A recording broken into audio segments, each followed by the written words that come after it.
driving everyone else's kids. Bloody horrible. But you, Cycling UK, you're the anarchist. He does fit the stereotypical villain in this story quite well, doesn't he, really? So that's why they're selling the expensive ones, because they've still got money. Well, that's it. I think the judge had a really bad camping experience. Hello and welcome to the Single Track World podcast. I'm Hannah Dobson, the managing editor, and I'm joined by our publisher Mark and tech content chief Benji. And we also have Sophie Gordon, who is Cycling UK's off-road campaigns officer. She joins us today for some important chat. So hello everyone. Hello. Happy New Year and everything. Yeah, but it's a long while ago. Well, it's the first podcast of the year, so we get to say that, don't we? And hello Sophie. Hello. How you doing?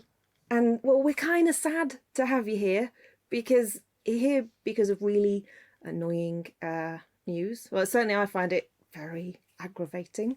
So tell us about Dartmoor with no swear words, please. I'll do my best. So basically, I'm sure a lot of you will know that there's been a sort of long accepted public right for people to wild camp on Dartmoor. It's sort of the only place in England where you still could.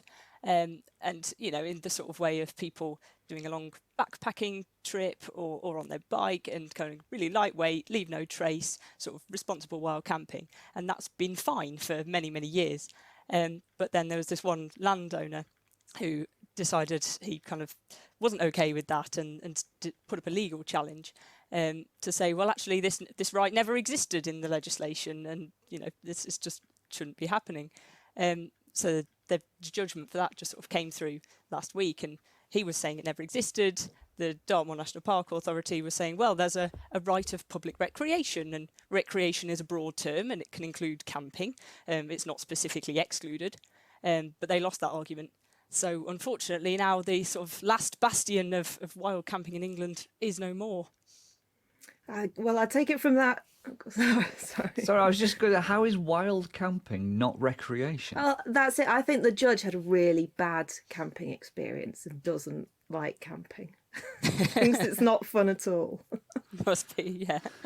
So who is the guy who owns it? It's a private landowner, isn't it? And owns literally all of Dartmoor? Not all of it, no, but it's quite a large sort of area of land. I think it's used as a shooting estate and that sort of thing. So. Shooting. All becomes clear now. So shooting is recreation? Apparently so, yes. I'm sure that's all legit and fine, yes. They probably don't camp. And I suppose his argument was that during COVID, obviously we did have some instances of kind of people fly camping and parking up by the side of the road and leaving rubbish and lighting fires and that sort of thing. So you can kind of see from his perspective that he's saying, well, you know, they're just leaving a mess. This is very irresponsible, and I don't think that this counts as, you know, recreation. But that's such a small proportion of people. I think it seems really unfair to then pin that on everybody, you know, that all these kind of kids doing the 10 Tours challenge and going out walking for a long weekend and camping, and there have never been any problems with that. And now they've sort of lost the ability to have that experience unless they can go around and ask permission from all the landowners and things. It just really makes it complicated. So I'm not that familiar with Dartmoor. I've been there a few times, but in terms of facilities that are there, is there a dearth of campsites? Is there a problem with actual facilities? No, I think there are a fair few campsites around, but it's more sort of if you're going out into the more remote parts of the moor, right up onto the middle, then that's sort of the only way, especially if you're on foot. Obviously, if you're on a bike, you can go further in a day, but if you're on foot, that sort of means you're stuck doing day walks that are accessible from the edges, from a car park, rather than being able to kind of go and go across the whole thing, really. So yeah, it now means that Dartmoor is effectively the same kind of camping rights as the rest of England. Well, no camping rights, as in it's a trespass against the landowner unless you go and ask their permission first. And I mean, in reality, I imagine, you know, it doesn't really change the situation hugely because, you know, we know that in other parts of England, people do go and responsibly wild camp, leave no trace, they leave early, nobody notices. In remote parts, and it's kind of okay. So I imagine that people will keep doing that, but it's more the symbolism of it, I think, that, you know, that was a sort of right that was accepted and now it's gone. Yeah, I was going to ask that. I was going to ask. Sorry, Hannah. Well, I was going to ask is this going to make the blindest bit of difference to bike packers anyway? And I guess you've just answered that in a kind of a way that I mean, who's going to police this? Well, Who does police it in the rest of the country? You know, like you say, you know, we kind of just do it anyway. yeah, I think if you're sensible about it, obviously, you know, if you're going right near to someone's property and you could be causing a disturbance, I think people are sensible enough usually not to do that. But if you're sort of out on the hills and out of sight and discreet about it and don't leave anything, then yes, in reality, I don't imagine that it's going to cause a problem. But it's the opposite direction to how we should be going in terms of access to national parks, I think, really. You know, a few years ago, there was this sort of big review of national parks and areas of outstanding natural beauty called the Glover Review. And, you know, he was saying we need our national parks to be our most sort of welcoming and accessible green spaces. And they should be the parts where people feel they can go and explore. He even recommended that all children should have a night under the stars in national parks. And you think, well, that's just been made a little bit more difficult in this situation, hasn't it? Yeah, I mean, I know that lots of people do go out and camp anyway, but there's definitely something in the feeling that having confidence that you know it's okay to be there versus, well, I might get away with it.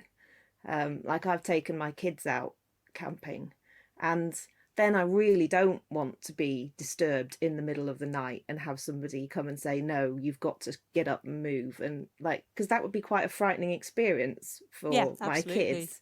And I think there's a lot of people who maybe don't feel that welcome in the outdoors anyway. So if they've got like I'm doing something I'm not allowed to do, strictly speaking, then that's a further deterrent from getting out there. So it is against the Glover report and isn't going to help people in that sense. So yeah, I'm the whole like landowner that runs a hedge fund and blah,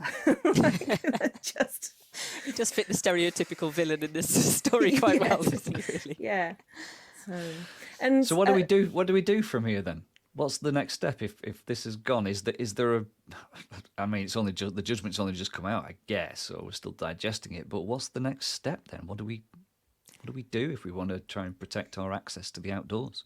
Well, I'm pretty sure that it won't be the end of the story, because there was a sort of campaign group called The Stars Are For Everyone who want to keep pushing this. And I think the National Park Authority are sort of looking at their options and whether they think they've got the funding to sort of challenge the decision. So, yeah, I think it could well kind of rumble on for a while. But yes, we'll just sort of have to see what happens here. But I think it's quite useful in a way that it's opened up this conversation about what are our national parks for and what kind of activities should count as recreation. And obviously that can also include kind of cycling and mountain biking and where should they be allowed to happen, because that was another part of the Glover Review that they said, we should look at sort of areas of open access land and whether they should be expanded or what kind of activities should be there. Because, you know, there are, Dartmoor, for example, as well, there are loads and loads of surface tracks that crisscross the whole moor, which aren't bridleways, but are on open access land for walking. And you think, well, it just kind of would make sense that you were able to cycle on those. It's not going to do any harm.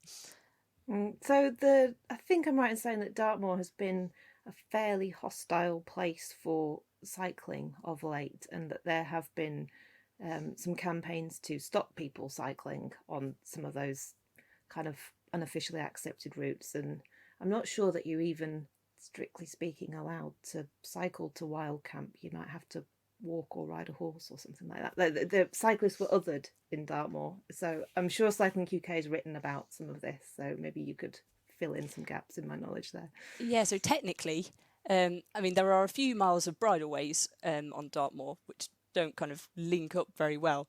But anywhere off those, it's a criminal offence to ride your bike.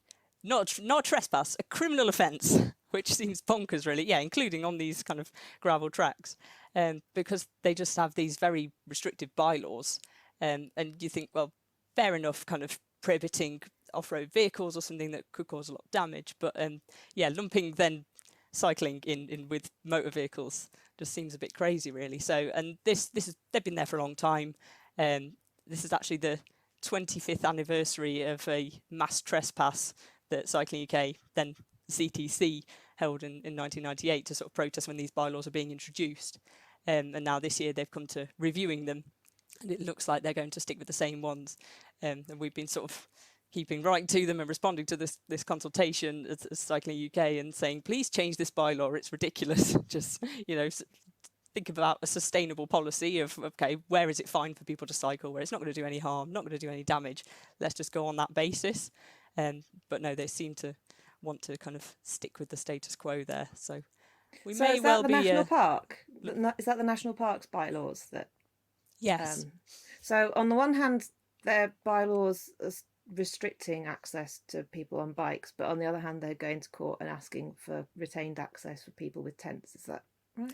Well, that's the strange situation, isn't it? They're sort of very fiercely protecting one form of recreation and then clamping down on another form of recreation, which, seems very strange to me. I don't think it makes that much sense. I hope that doesn't affect their potential war chest, I guess, because maybe cyclists might be more reluctant to contribute to campaigning for camping access if they're not going to give riding access. That it would be a division between the recreation groups potentially there. It's an interesting point, yeah. This is all insane. I had no idea. This is just such a mess, isn't it? I had no idea that there was criminal bylaws in place down there.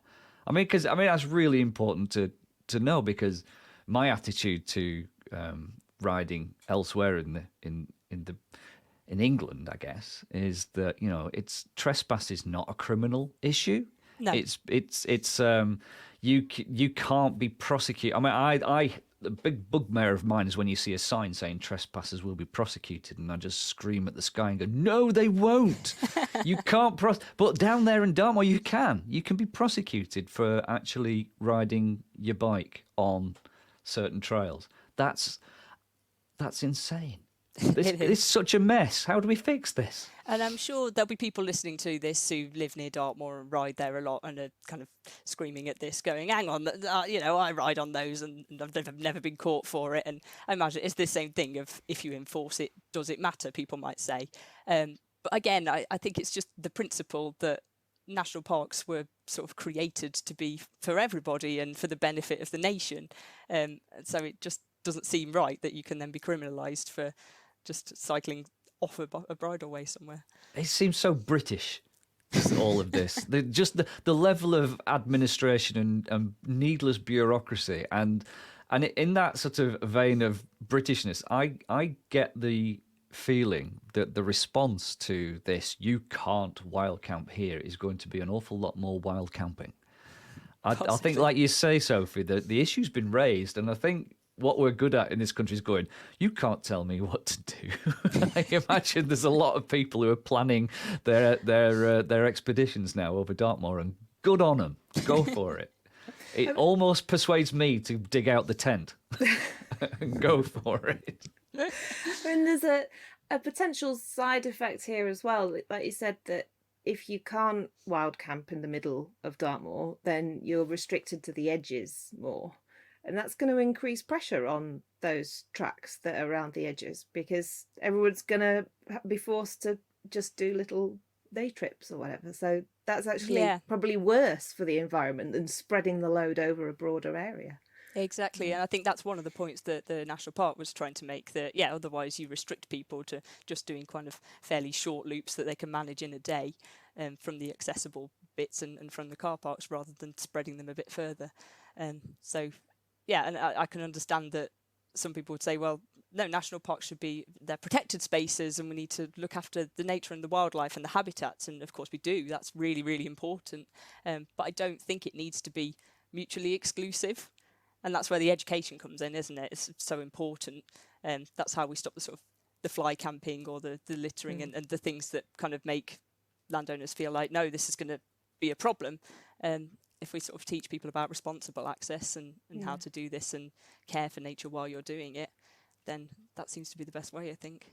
Yeah, I hesitate to use the US as a good example of anything, but I spent 4 weeks out there in the summer, mostly camping, and in a variety of different land designations. And their national parks are more restrictive, but they all have specific campsites. And wherever you are in the States, you'll end up finding a pit toilet. Like in the absolute back of beyond, there is a pit toilet. So there's no need for people to be like leaving mess and stuff about. There's a very clear message that is, you take your rubbish in, you take rubbish back out with you. But like there are actually facilities provided that are kind of non-disruptive. You don't need to have infrastructure and running water and that kind of thing. And it seems to me in the UK we blame people for leaving a mess in the countryside, but we don't actually facilitate kind of access in the same way that we do that they do in the States. I suppose like that's a it, total isn't it? different mindset. In Scotland, we can say to people, this is how you should wild camp responsibly, because you're allowed to do it. Whereas in England, you kind of can't give people official guidance on this is the correct way to wild camp, because it's just, well, you shouldn't be camping. So yeah, it's kind of hard to get that message across. That's an interesting point, isn't it? That with Cycling UK and Sophie here, you are the mouthpiece for Cycling UK. Here's the thing. From our point of view at Single Track, we're always very, very careful that we don't break the law, that we don't do something and encourage people to do anything that's illegal. We're very, very careful that any route guides we publish, we have to make sure that it's on bridleways and there's no cheeky trails off the side.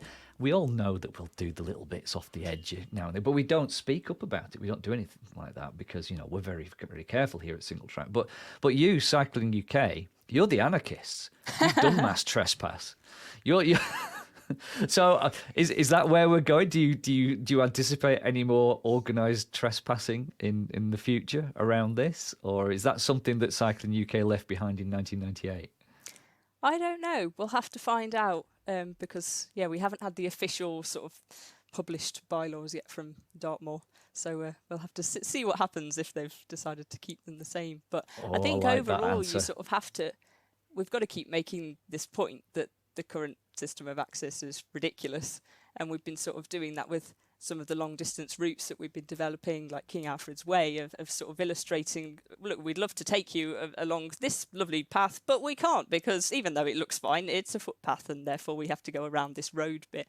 And just sort of keep reminding people of that it's all a bit daft. But maybe that's what we should. Maybe that's what we should do, Hannah, with route guides now. We should go in the articles. We should say, and this is the route guide here. On the left, you will see a nice footpath that you absolutely can't ride down. Yes, it looks like a very tempting little single track, but you mustn't go down there.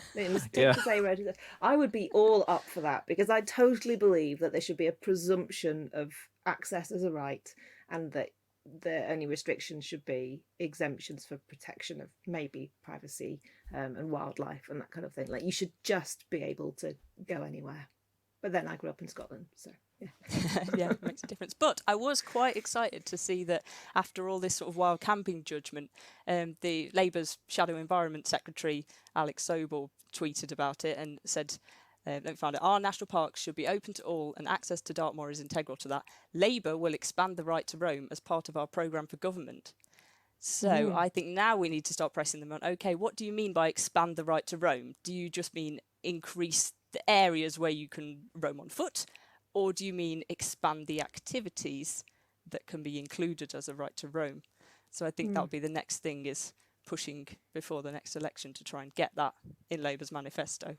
Yeah, I think it's already in the Green Party manifesto, isn't it? Caroline Lucas has been very vocal in supporting. Yeah, she's been really supportive of that. So, yeah, hopefully kind of moving in that direction if we keep poking them.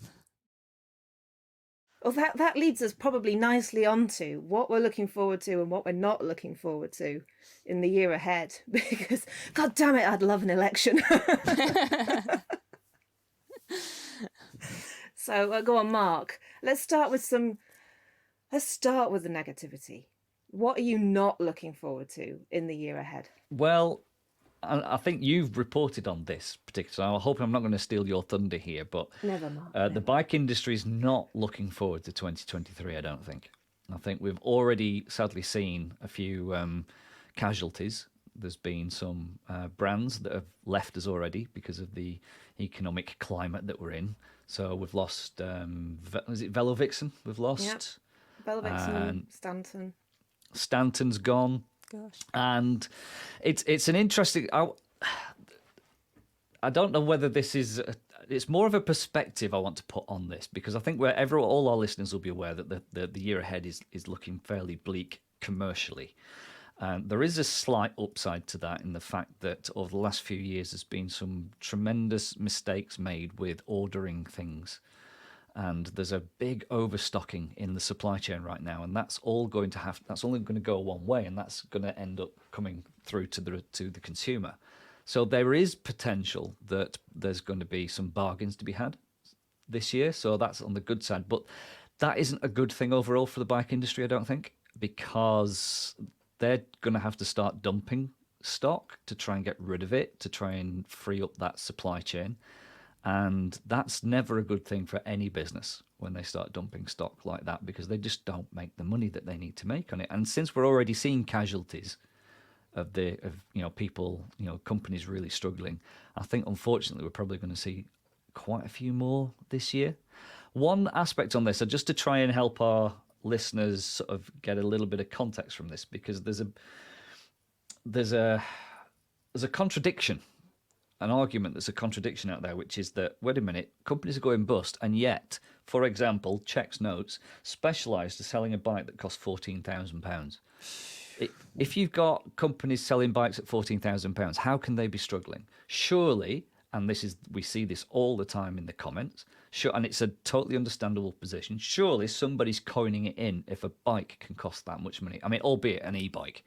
But I just want to put some numbers on this to add a little bit of context. Hannah, you've been doing some digging around, and you've actually got some financial information that you've got out of Specialized, the company. And we know, don't we, that their accounts, the last filed accounts for Specialized, showed that they turned over £97 million. This is the accounts that they filed in the UK, is it? Is that right? Yes. Yeah. So they filed turnover of £97 million in the UK. They've recorded a profit on that of just £3 million. So that's a profit margin of just 3%. Give or Might take. Explain why they laid off 8% of their staff worldwide. Exactly. So they Specialized Global have just laid off 8% of their global staff.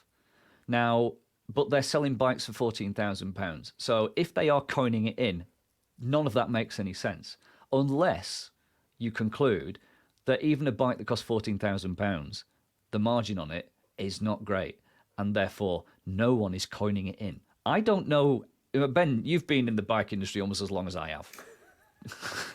Do you know any rich people in the bike industry? Who's coining it in? I'll tell you, the thing that... There's hedge fund managers that own Dartmoor. Because we get sent a lot of, what do they call them?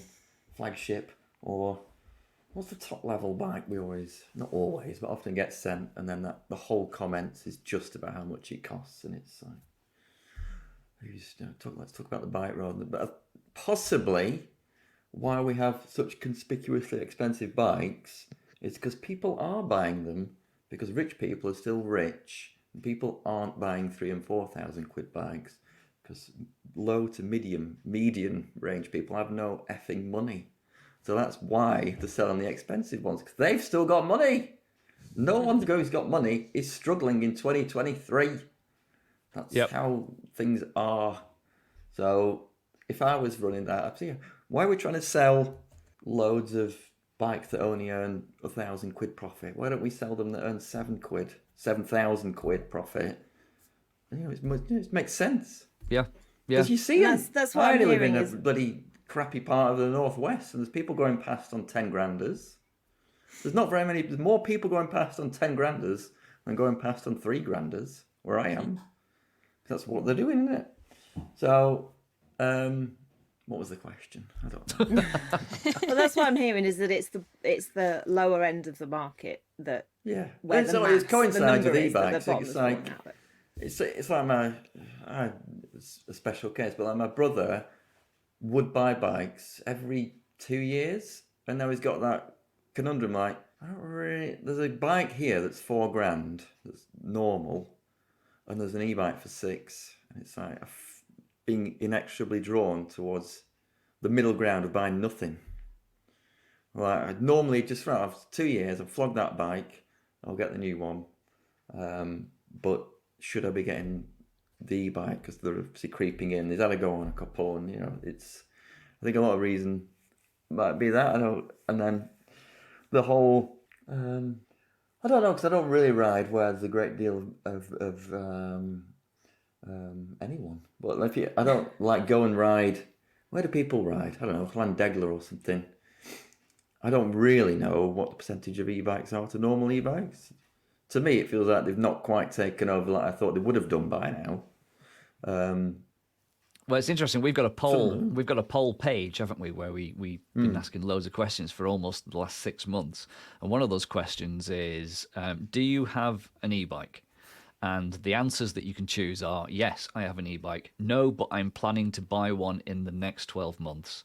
And no, I do not have an e-bike. And when you add up the yeses and the no, but I intend to buy one, it's about 40%. So they are there, and if the intention one, I think you can kind of take with a pinch of salt. People say, oh yeah, I'm going to buy one in the next 12 months, but yeah, you might find you can't do that. So, but there's a significant number, I'd say like a third out there of mountain bikes that that certainly in our readership, a third of bikes out there are probably e-bikes, and they are really expensive. I think but yeah, I mean, in summary for me, before I move on and let you talk about we're doing the bad things, aren't we, Hannah? That's what We we're doing are, now. yes. So, right, so my summary is that overstocking in the system, the industry itself is going to struggle this year. It's going to be really, really hard. That might kind of manifest itself in some good news for bargain hunters, but that's not a good thing for the industry. And I think we're going to see some more casualties through the year.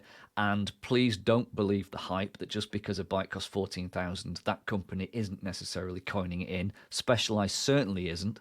And they're cutting back. And even Giant have actually gone to all their suppliers and said, we're not going to pay you in 30 days, we're going to pay you in 60. Giant is Something the like biggest... that. Yeah, they delayed it, didn't they? Yeah. They're delaying payments to their suppliers. And Giant is the biggest bike company in the world. And they're not the only ones, is what I'm hearing as well. Like, so the reason that we know about the Giant one is that their letter to their suppliers was leaked. And it's all subject to an NDA, so we shouldn't know about it. And we've only got the vaguest terms, like it's been reported in local Taiwan press and stuff. But what I'm hearing is that there are other companies that have made the same deferrals of payments. It's just that those like notifications haven't been leaked out into the public, and so we haven't got like official confirmation of these things. Right, So, well, that's me done. So moving on. Who Let's else has move on got to really Sophie. bad news? Come on, Sophie, Sophie. what are you not looking forward to this year? Mine feels very trivial and unprofound compared to Mark's, but I'm not looking forward to like another 2 months of just cycling around in the rain. I'm quite ready for it to be light and a bit more warm and dry, really. As snowing. we speak, it's snowing. Yeah. It's quite Well, nice though. that might add a bit of Sun and interest, snow. I suppose. So. But yeah, it's it'll just be there for I 20 use my bike minutes. for all of my journeys. I don't have a car, so I kind of don't really have an option of the warm, dry one. You know, if it's raining, I'm like, out we go then. How long's well, your in commute? that case, Sophie, yeah. Well, more important, how long the commute is, Mark. What gloves do you wear, Sophie? Because I'm still searching for the perfect winter gloves. Well, I think, when it went really cold for a couple of weeks in December, I evidently complained very vocally to all of my friends and family about how cold my hands were getting, because then for Christmas I got given several pairs of gloves and some of those big pokey things that go on the handlebars, which I haven't tried yet because it hasn't been cold enough. So that's the thing, is it's not so much the cold, it's the wet. It's the British wet when it soaks wet through. with cold. Yeah, I have not found the perfect pair. I'm still on the hunt. Let me know. I did get some good ones that are working quite well, but I can't remember the brand name now, so I'll have to let you know. Yeah. Benji hates gloves. It's I'd official. rather not wear them. Yeah, I'd rather not wear them. Yeah. Just how it Oh, is, Benji, what are you not looking forward to then, apart from being forced to wear gloves? I'm generally fairly optimistic, really. Yeah, Not we're getting to looking that bit. forward to. We're going to have a big finish on the positive, but yeah. right now you got to tell us what you're not looking forward to. Oh my God, I'm getting really excited about this snow. It's coming up. Ooh. It's going down and up at the same time. It's like blowing around. I'm looking forward to. I don't know. Heating bill whenever that comes. Yeah. That's about it, really. Like we said before we started recording, wearing coats inside. Yeah. 2023's fashion trend. It is, isn't it? Yeah, I've got several hats around me, which I've been wearing while I've been sat at my desk.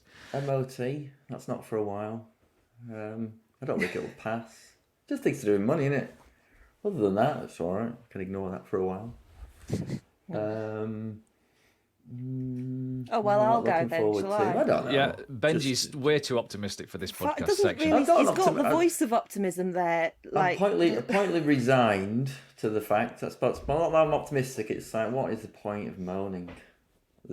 I've got to that point where it's like, just, but get on with it, yeah. Things don't change unless you moan either. But I'm little bit bored of hearing moaning, to be quite frank. There we are. Well, I am going to moan some more, Benji, because That's all I am not looking forward to. This sounds really dull. I'm not looking forward to the retained EU law revocation and reform bill, Oh yeah.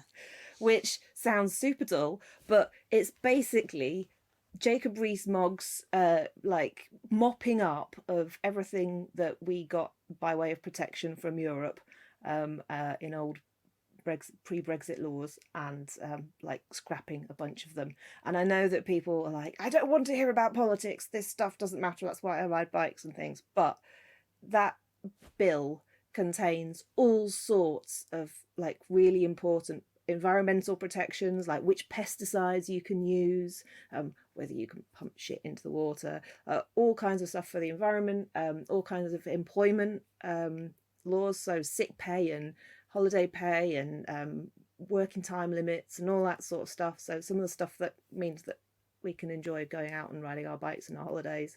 And yeah, just loads of rights that we've all got used to having are all contained within that bill, and they're proposing to scrap them all, and they want to rush it through before the end of the year, because presumably they think there might be an election. And not only that, but they actually give in it a lot of powers to ministers, so that instead of having to go before Parliament and get approvals like ratified by other MPs, the minister will just be able to go, yeah, that sounds like a good piece of technology, I'll just sign that off. And like for some things like environmental protections and pesticides and things, I feel like I would quite like some other people to look at it. And There's such a keep lack us of safe. accountability, isn't it? Yeah, like why putting all that power in the hands of one person.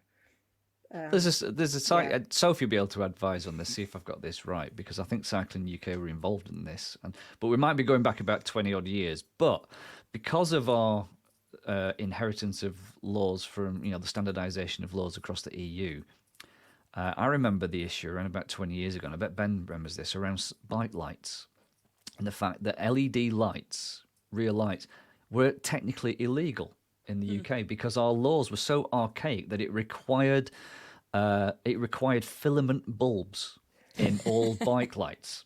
And because LEDs don't have filaments, that made them technically illegal. But it was because of the EU sort of association with laws that meant that when one law is enforced in one part of the EU, that it becomes standard across.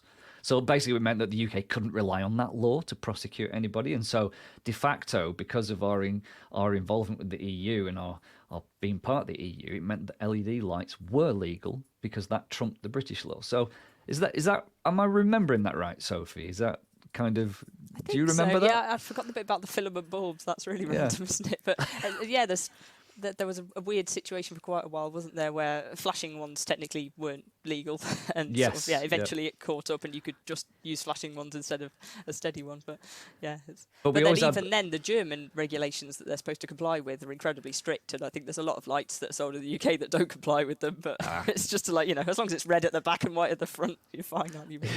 I just imagine that Rees-Mogg is going to be taking us back to candles. Well, so what? And lanterns on lights. Top hats. Yeah, what this law does, as currently drafted, is it kind of leaves a big bunch of gaps in the law, which would mean that there'll have to be lots of expensive court cases for judges to then kind of redefine the law. And as we've just seen in Dartmoor, judges don't always make great informed decisions. So, yeah, so I'm not looking forward to that. Let's move on because it makes me angry. Mark, cheer me up with some things you're looking forward to.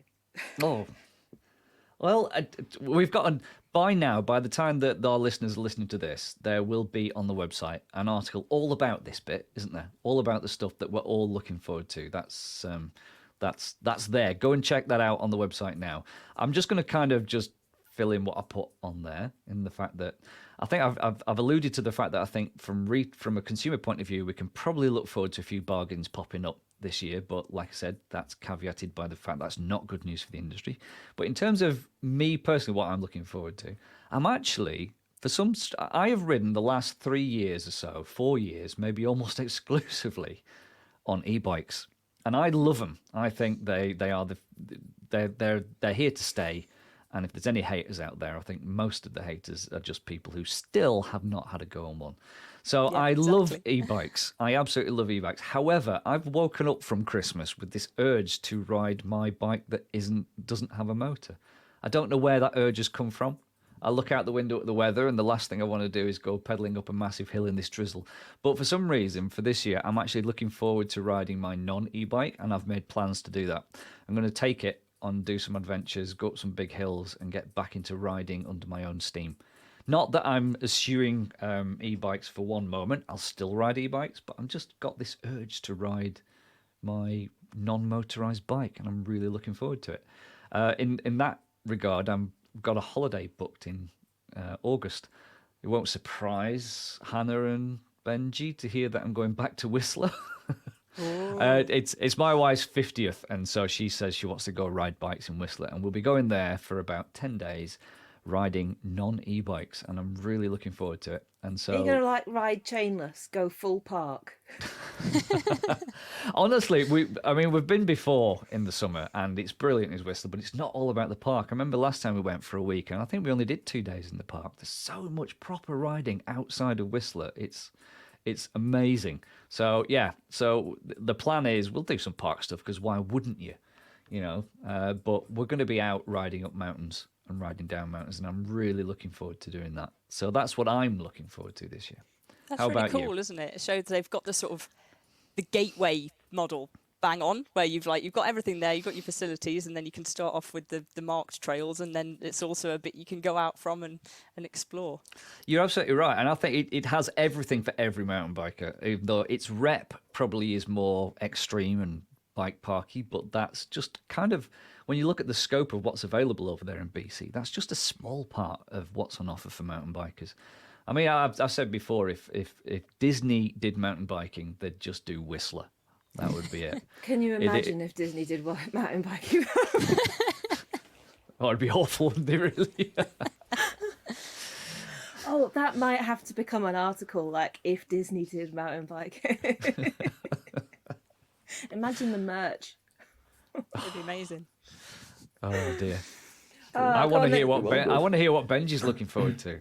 Oh God, since you were so positive sounding, I'm Yeah. looking forward to hearing Benji's positive voice after hearing his not positive voice. Positivity and puns. I was thinking about Disney Plus bikes. There you go. I've got 8 things I'm looking forward to officially. Wow. I've just added another one. In order, they'll be quite brief. I don't think I've ridden in North Wales for 2 or 3 years. So I'm going to go back there and do non-park, in inverted commas. There's some very good trail building going on in North Wales. Yeah. We don't talk about it. What else was there? Nerdy things. I'd like to have a go on more Fazua bikes. Blah, blah. New motor. Go riding with kids a bit more. My kids particularly. If I don't want to ride with Oh, imagine kids. riding with other Bloody people's horrible. kids.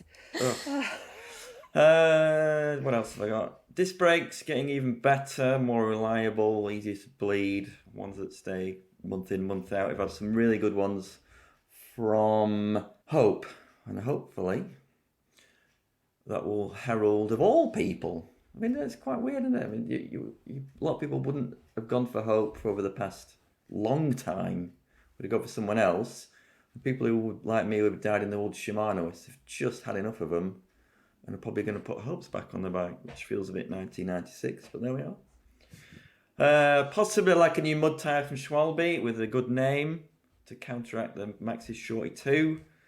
Downhill World Cup, I hope will be a success, and I think it will be. I also think it'll be absolutely, totally made up as they go. But that, in my mind, I'd rather have that than UCI slickness. All right, and including Red Bull.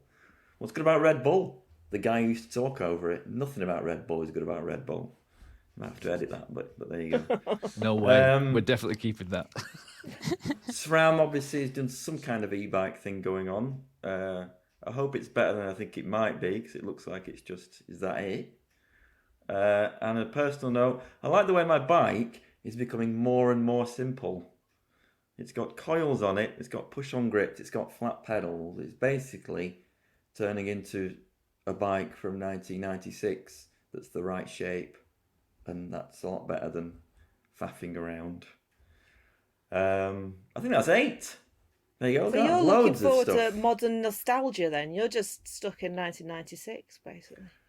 No, I'm quite glad. The other thing I was going to say what was I talking about companies not making money. Bikes have ceased getting interesting, which is, I don't think they've quite got there yet, but for some reason, everyone thinks, geometry is as far as we're going with it, and bikes haven't changed for 2 or 3 years, have they?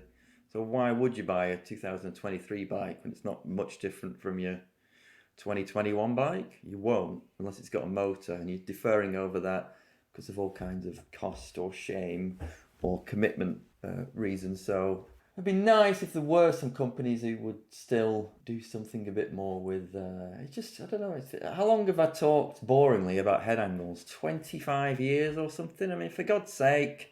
And we're not there yet. People think, we got there. No, so you're so near. And everyone's looking at seat angles now and reach and things, and chainstays are finally getting it. And no, we hadn't. We just got so near. But yeah, again, I've got an angle set headset coming from Works Components because the bike isn't right at the front again. But for some reason, people think slack head angles equal blah de friggin' blah, like was Peter Sagan riding in 200 people on a bunch on an Italian road. We're not. Stability is everything on a mountain bike. Because stability is not boring. Stability makes you have more fun. I'm You looking shouldn't be forward to another fighting your year of bike. Benji's rants. It's just annoying, isn't it? That was brilliant. So there we are. So that's 9. No, was that negative? I can't remember. Maybe both. Thankfully, Works Components and whoever does them still do. That's what I'm looking forward to. Works Components doing headsets in colours. That's brilliant. Get in. That's a bit I can understand. The geometry bit right over my head. Different colours I can get excited about. Yeah, it's fine, isn't it? It's well good. Brilliant. Good old Rick. Just had one guy in a bloody factory, and it's well good. Go on That's then, me, Sophie. I What are think. you looking forward to? How do you follow I am that? looking forward to. Well, I'm going to go with something completely different that doesn't mention bikes at all because I can't possibly compete with that. I'm looking forward to getting a bit more vocal about the Welsh Government not doing a lot about their pledge to increase access, which was 4 years ago now. Well, almost. It was spring 2019. They said, we're going to look at making right-of-way multi-use by default and increase multi-user access rights on access land. And since then, they've had sort of lots of working groups, which we've been involved with, and, sort of discussing how are we going to implement these, how's it going to work in practice, and that got delayed by COVID and went on and on. And then it sort of, ended up with a report which, rather than making clear recommendations, just sort of outlined the options and said, there you go, Welsh Government, you decide. And they still haven't decided. So I think we're kind of bringing back our Trails for Wales campaign from a few years ago to sort of say, all right, then, are you going to actually do this and make it happen? So I'm quite looking forward to that. I mean, obviously, they're still 5 years ahead of England. I'm talking about trying to get it into Labour's manifesto for the next election. Wales are always ahead. At least they've said they're going to do it. But yeah, that'd be really good if they actually start showing how this could work in practice. We've been talking about maybe a few trial areas in, for example, national parks, to sort of test it in some locations and say, okay, great, this is how it could work and how we can move things forward nationally. So we'll have to sort of see how that progresses and whether we can finally get some movement on it rather than just getting pushed down the agenda. And then on a sort of more personal note, I'm hoping to potentially ride the Pennine Rally this year, which sort of excites me and terrifies me in equal measure, because I've done kind of 100k a day back to back on nice touring cycle paths, easy smooth surfaces, but yeah, doing it sort of off-road up and down many steep hills from Edinburgh to Manchester feels a little bit like but we'll see how It's that an adventure adventure. pans out. Exactly. Yes, Wales, actually. I thought before Christmas that there was going to be something really exciting on the trail building front to announce, and then it's gone really quiet. It looked like they were on the brink of doing something really positive, and now it's all gone quiet. So yes, I'd like to see some shoving in that direction as well. So, and what am I looking forward to? Yeah, go on. Inspire us. Inspire you. Well, Yeah. I can't. All of you should just go out and get married. No, that's what I'm looking forward to. To get But divorced first. I have to get divorced first. I've already done that bit. No, I'm looking forward to getting married because it means that my partner can be here, and then I will have a riding partner, all the time. I'll have a virtual spaniel living in the house. He's like, come on, let's go out and play. And so when all this snow is falling down now, he would be like, come on, leave the work, let's go outside. You can count it as testing. I feel a little context is required here, because if any of our listeners don't know your personal situation, what you just said sounds like you've got some sort of mail order husband on the way. If only it was that simple. It's Kevin, or Faja as his handle is known on our website, is your intended, and he currently lives in the US, doesn't he? Is he Utah? Yeah. Yeah. Yes. So he's coming over here finally. Mm-hmm. And it's not like this is not a green card situation. We do actually want to spend our lives together, but we have to actually get married for that, because he's a US citizen. So trying to do the paperwork for that. These Americans coming over here stealing our jobs. No one will employ you. Right. So yeah. Is that but it? Have we finished on have a someone to high? I think so. Surely. And the sun's just come out. There is now actual white snow over all the hills and blue sky. I think It Hannah's almost just looks looking like forward to Utah. bunking off the rest of the day and going out in the snow. Yeah, that's clearly where we're building. Do you know what though? I did a really wet, cold ride on an e-bike the other night, and I just didn't plug it back in to charge again. So I've made a real fatal error there, because there's 20% left on it, and I want to ride it now. So. Cool. Okay. Well, thank you very much, Sophie, for joining us today. Everyone listening, check out the story on the website, because we'll put in a few links in there to some of the access campaigns that are going on that you might wish to get involved with now that you've listened to the nonsense on Dartmoor. So thanks very much for joining us, and thanks very much for listening. Goodbye. Goodbye. Bye. Right.